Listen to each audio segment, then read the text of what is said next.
sangre del bravo Saigüenque.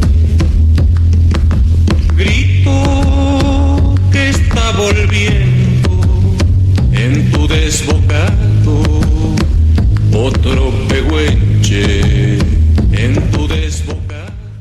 Estábamos hablando de esta Patagonia, de este proyecto de colonia, de este convenio de cooperación que se inició en Alemania, que eligió a la Argentina como destino. También hay que decir que Argentina era un país de inmigración. Los gobernantes de ese momento, que eran radicales, y estaba don Hipólito Yrigoyen, sostenía una política de colonización abierta, lo cual se ve claramente reflejado en la cantidad de inmigrantes que llegaron entre los años 1921 y 1930, donde alcanzó uno de sus niveles más altos. Bueno, algunos dicen que los niveles altos de inmigración de esos años se debieron a que Estados Unidos empezó a restringir su cantidad de inmigrantes. Porque en realidad, de los dos destinos entre Argentina y Estados Unidos, Argentina era un destino importante, pero la inmigración más grande fue para Estados Unidos. Pero ellos pusieron una ley de cuotas que ponía cuotas de nacionalidades. Pueden entrar tantas de tal nacionalidad, tantos de otra, y de esta otra, ninguna. La casa se reservaba el derecho de admisión. Pero bueno, volvamos acá a estas tierras. La sociedad esta que se formó de colonización, esta sociedad cooperativa llamada La Patagonia Limitada, que fue constituida ahí por diciembre de 1919, tenía un estatuto que decía que el objeto de la sociedad era la compra de campos en la República Argentina para entregarlos a los socios junto con los implementos o elementos accesorios necesarios para la explotación de todos los ramos agropecuarios y de los productos de la tierra. Esto último se lo leo textualmente. Tenía una exigencia de participación mínima de cada socio que quedaba fijada en 1.000 pesos moneda nacional o 5.000 marcos. De entrada había que tener 500 marcos. El capital de la sociedad cuando empezó era de 100.000 pesos moneda nacional. Y bueno, todo lo que hace a la conformación de una sociedad, un directorio que estaba formado por 7 personas, algunas estaban acá en Argentina, la mayoría estaban en Alemania, se habían asignado sueldos bastante elevados, por cierto, para el momento, y compraron un campo en las proximidades del río Cobunco, digo el río Arroyo, porque en realidad me parece que la forma correcta de denominarlo es arroyo. Compraron un campo de 10.700 hectáreas a 40 kilómetros de la estación Ramón Castro del Ferrocarril Sud. En ese campo tenían que instalar una estancia ejemplar donde a los colonos lo primero que se les enseñaría era a trabajar el campo. Después de un año cada colono iba a recibir 50 hectáreas de tierra en teoría irrigada y todo el material necesario previo conseguir un préstamo para poder obtener ese dinero. El plan inicial de esa sociedad se decidió que fueran 90 personas las que estuvieran trabajando. Se tenían que irrigar 3.000 hectáreas. Hasta acá todo muy lindo y la verdad que la voluntad de los colonos, de los inmigrantes, y más en situaciones como la que estaban viviendo, parecía paradisíaco para sus posibilidades. Ya en febrero, de todos modos pareciera estar como que pecar de un optimismo exagerado. Y por otro lado, llama la atención la compra de esos terrenos entre 40 y 50 kilómetros de la estación de tren más cercana. Era un poco lejos. Un poco lejos, para la época sobre todo. Si decimos 40 50 kilómetros en Europa, en ese momento no era tanto. Toda la infraestructura ya estaba desarrollada, ya tenía caminos. Acá estaba todo por hacerse. En 1920 estaban instaladas 43 personas trabajando el campo. Llegaron a ser 130. El origen de estas personas era muy diverso. Abarcaba militares, granjeros, empresarios. Acá estamos mirando la nómina de personas con su respectiva profesión y, por ejemplo, había 8 empresarios, 2 ingenieros, 11 militares. Había también topógrafos, arquitectos, economistas, estudiantes de medicina. Había gente sin profesión, había un médico. En esa diversidad de personas creo que tendríamos que buscar la explicación del fracaso, porque ya estamos adelantando, creo que ya lo adelantamos apenas arrancó el programa. Dijimos colonias que no fueron. En esa diversidad habría que encontrarle la explicación de por qué fracasó. Yo que soy un muchacho joven, muy joven, le voy a decir que de entrada spoileamos el resultado de estas colonias, le contamos el final. Sobre este tema hay un artículo que hemos puesto en la página de Más Neuquén, y leyendo los comentarios de la gente, porque también hay mucha gente que la sigue a través de las redes sociales, leí comentarios de gente de la zona que decía: yo sé de la existencia de casas que fueron construidas por estos colonos, están todavía en pie. También hay un documental que se llama Luna de Cobunco, que realmente no tuve la fortuna de ver, que habla de este tema. En todo caso, si alguien lo tiene o sabe cómo conseguirlo, y si nos puede avisar a través de la página Más Neuquén. Pero bueno, volvamos al punto de por qué fracasó esta colonia.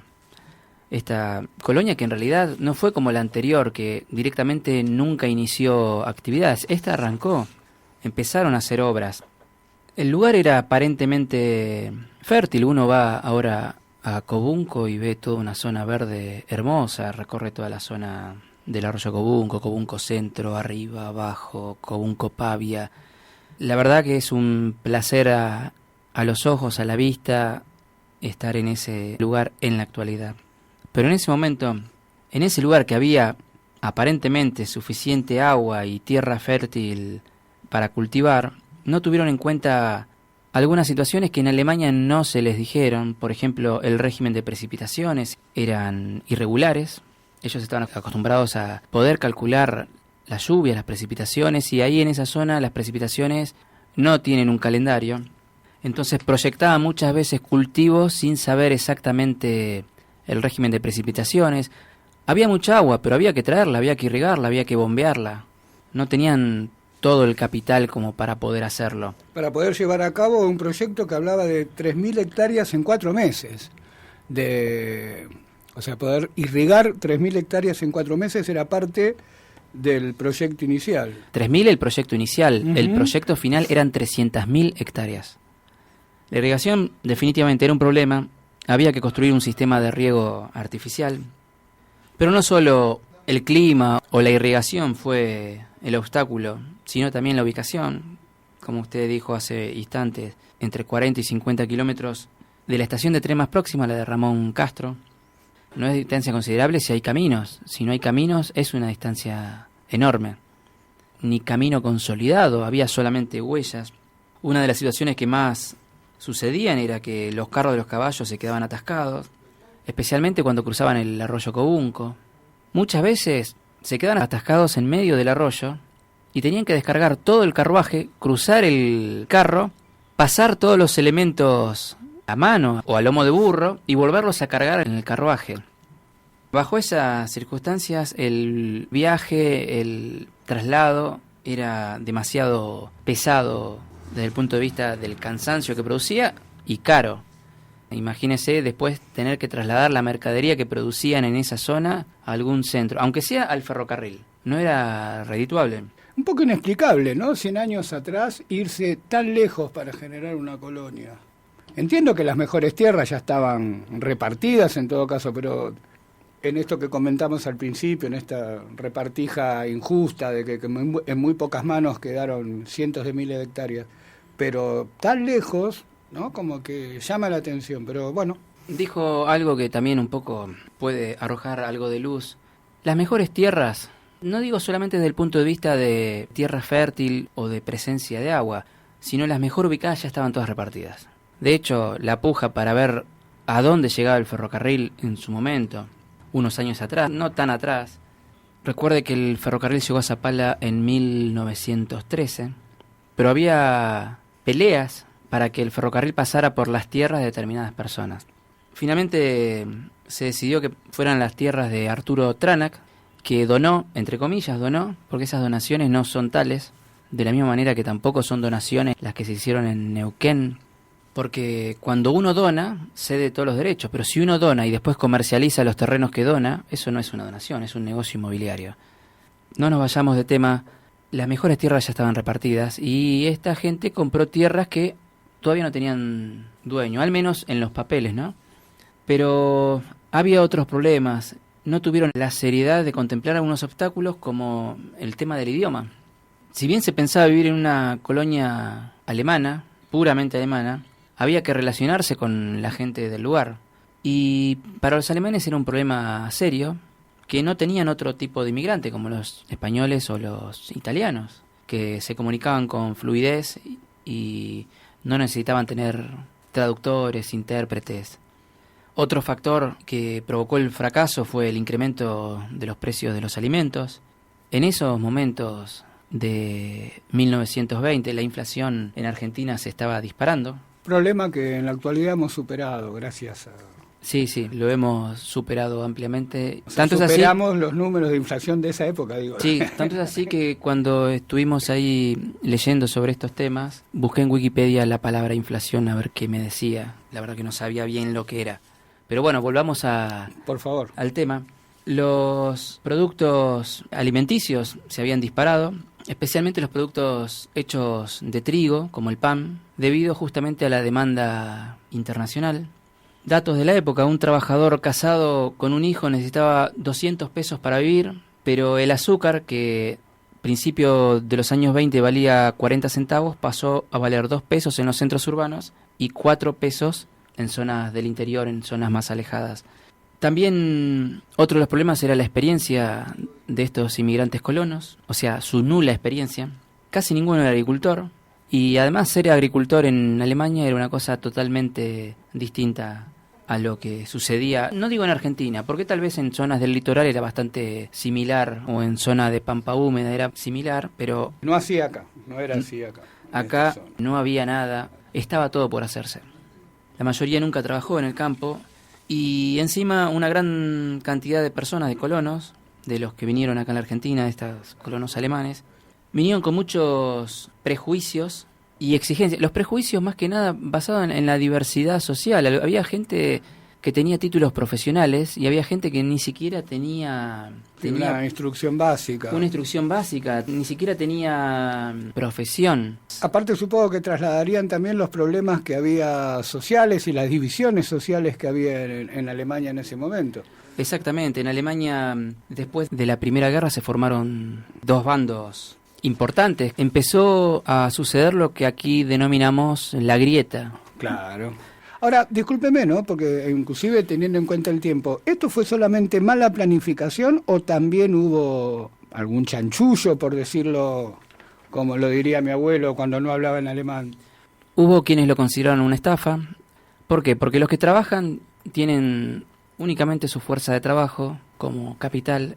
En cambio, los directores de esta asociación cobraban su dinero puntualmente, estaban en Alemania. Ellos no tenían ningún problema. Todo el problema lo tenían los colonos que estaban acá trabajando ahí en Cobunco, que bueno, que encima arrastraban toda esta situación del clima, de la irrigación, de la inflación, de la diversidad, de los prejuicios que provocaba esa diversidad.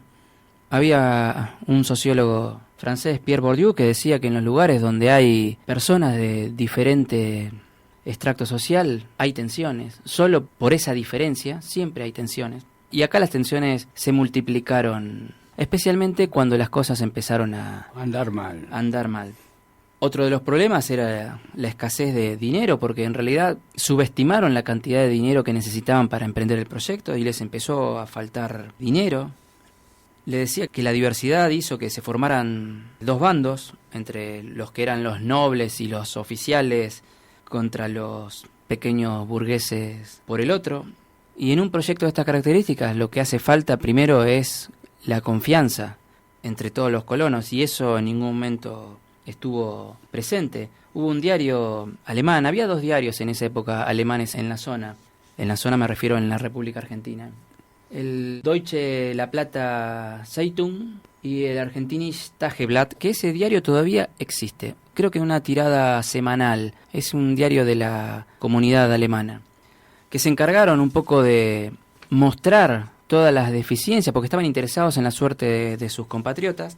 En un momento le dieron una especie de blindaje, pero después no tuvieron más remedio que dar luz sobre algunas irregularidades. El diario más crítico fue el Argentinisches Tageblatt, que trató de entrevistar a los directores de esta sociedad para que dieran explicaciones. Dicho sea de paso, estos dos diarios que mencioné, alemanes, tuvieron activa participación en la época del nacionalsocialismo, uno a favor y otro en contra. El que estaba a favor del nacionalsocialismo de Hitler era el Deutsche La Plata Zeitung, y también ahí se armó una grieta enorme. Solo lo menciono por el tema de que muchas veces conviene relacionar sucesos del pasado con sucesos actuales.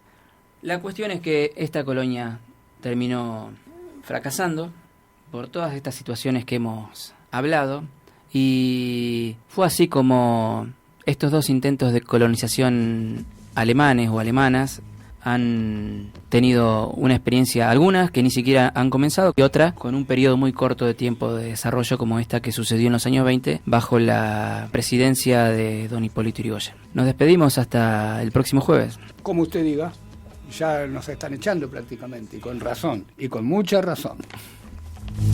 Por el agreste vientre de tus faldas quiere rayen dormirse, tiembla en sus entrañas enamorada.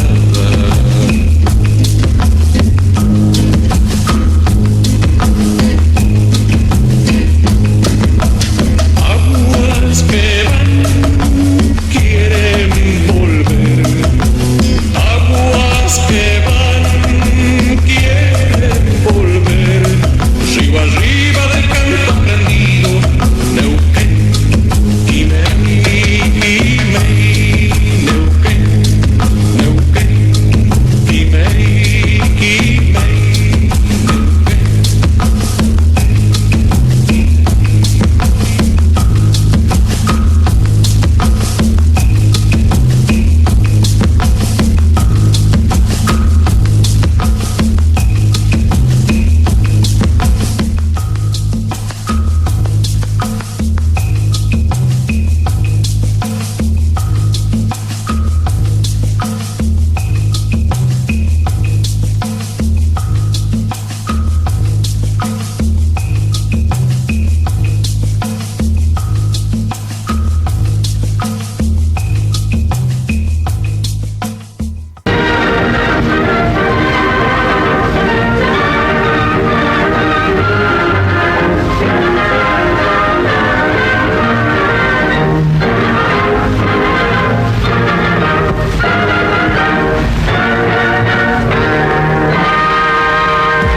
¿Qué le parece si charlamos de historia?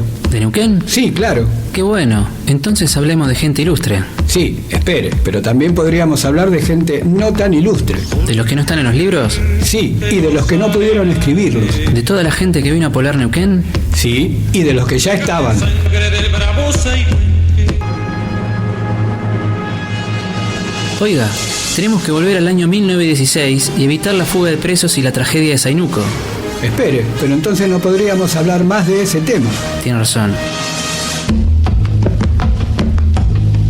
¿Cuándo es el programa? Todos los jueves de 18 a 19 horas. Espere, nos olvidamos de decir el nombre del programa. Esa es otra historia. Por el 87.9, la radio pública de Plotier.